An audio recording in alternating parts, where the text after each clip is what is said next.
Senhoras e senhores, aproveitem esse novo quadro do canal, onde irei trazer relatos da plataforma Reddit direto para vocês. Não deixem de se inscrever no canal e deixar seu like. Isso ajuda muito o canal. Agora vamos deixar de enrolação e confiram o primeiro relato aqui, com o Senhor das Lendas. Acho que todo mundo sabe do caso da escola Lane Lopes, em Anápolis. Sou um menino, praticamente uma criança, mas não quero revelar minha identidade. O dia 20 de fevereiro de 2024, com certeza ficará marcado profundamente, de modo que sempre que eu lembrar, terei crises. Eu estou traumatizado. Eu tinha almoçado, estava arrumando meu cabelo e depois tomei uma limonada. Do nada senti um sentimento muito ruim, tão ruim que eu tremia as pernas.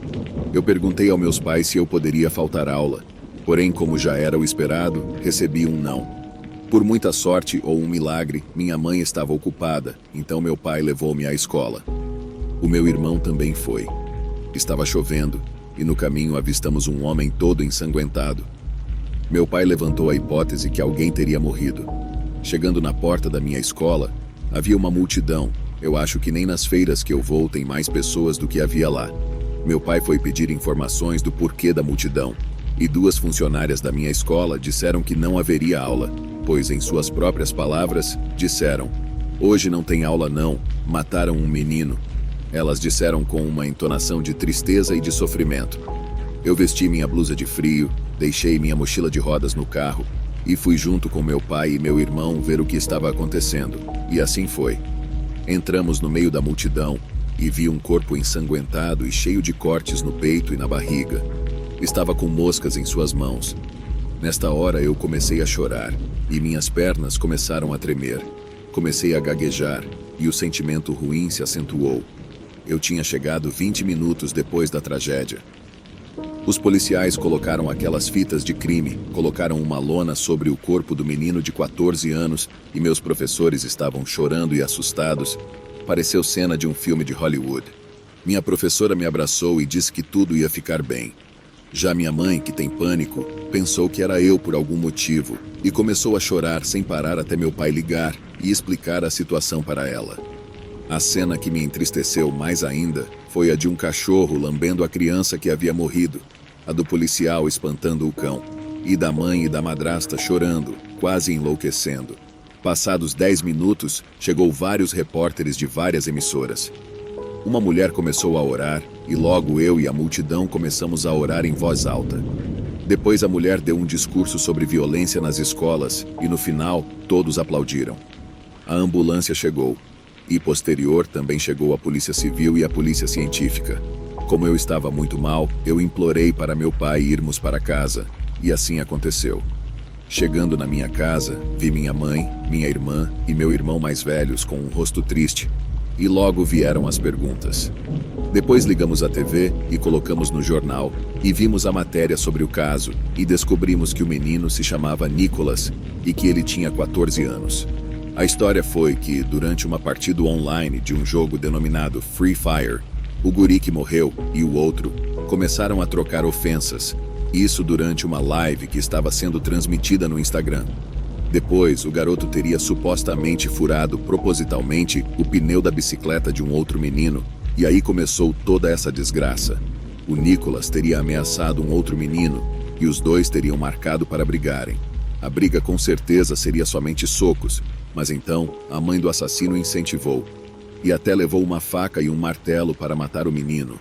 Pelo que eu vi nas câmeras de segurança, o embate começou com uma conversa nada amigável da mãe com o Nicolas, e depois de 2 minutos começaram os empurrões, depois o outro menino o empurra e começam a brigar.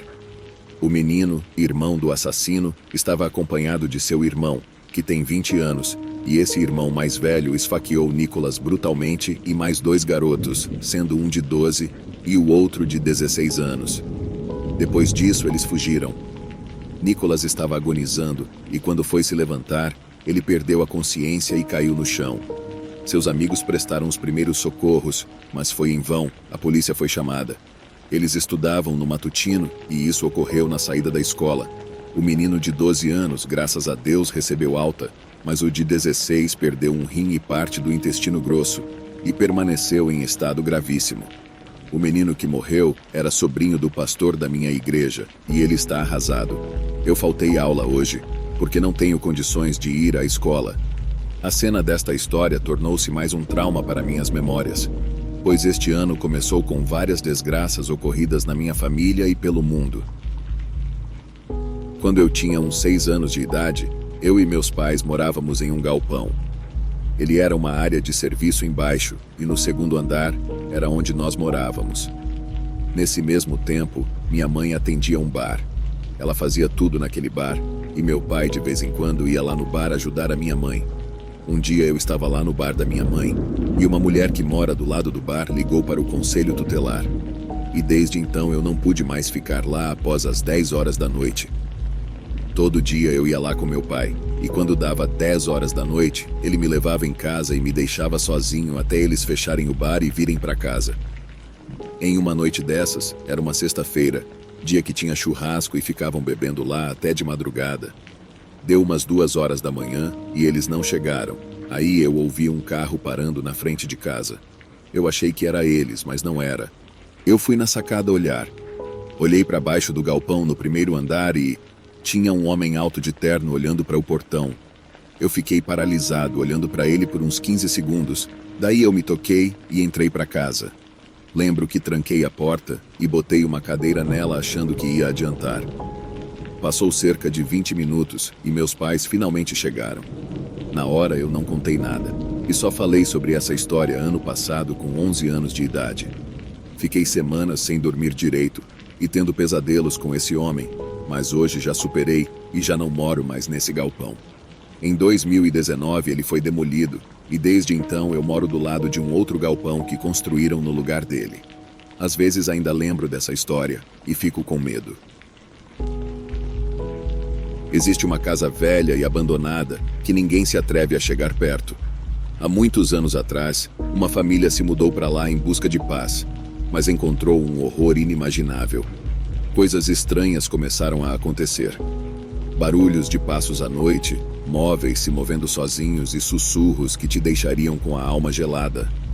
O patriarca da família, o velho João, não acreditava em fantasmas e afins, mas mesmo ele começou a duvidar da sua sanidade quando viu as sombras pelas paredes e ouviu vozes sussurrando seu nome no escuro.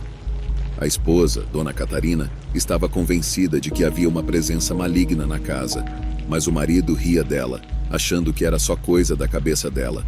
Até que uma noite, o filho do casal, Pedro, desapareceu sem deixar rastro.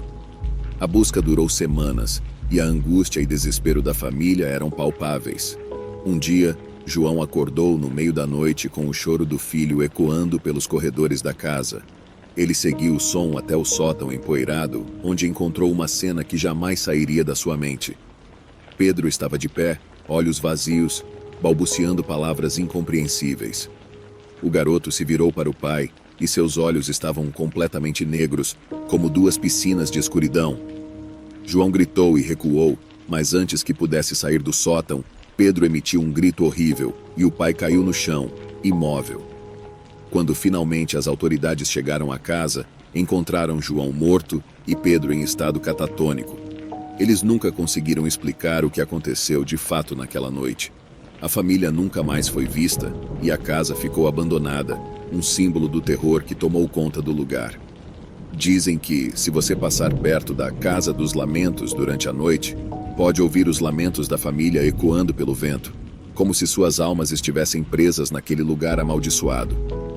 Eu, particularmente, evito até olhar na direção daquela casa quando o sol se põe.